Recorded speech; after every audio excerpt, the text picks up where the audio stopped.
everyone, welcome back to Sunny Life Channel. Thank you so much guys for tuning in. Guys, we are talking about Uzalo. Qhabanga Shibe's farewell left his fans in tears after he posted a heartfelt message on his Instagram page appreciating actually everyone from the production team to Uzalo general workers. He will be replaced by Glenn Gabela, the old Pastor Mdletshe.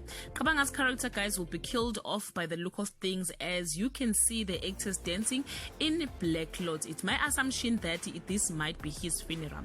The good news, guys, is that Qhabanga promised us a big surprise in store, so he won't be jobless, guys. Don't worry, he is coming back to our screen very soon. The farewell messages were flooding in his comment section, and you can continue to send him some love on the comment section. Thank you so much, guys, for watching this video. See you on my next upload. Bye.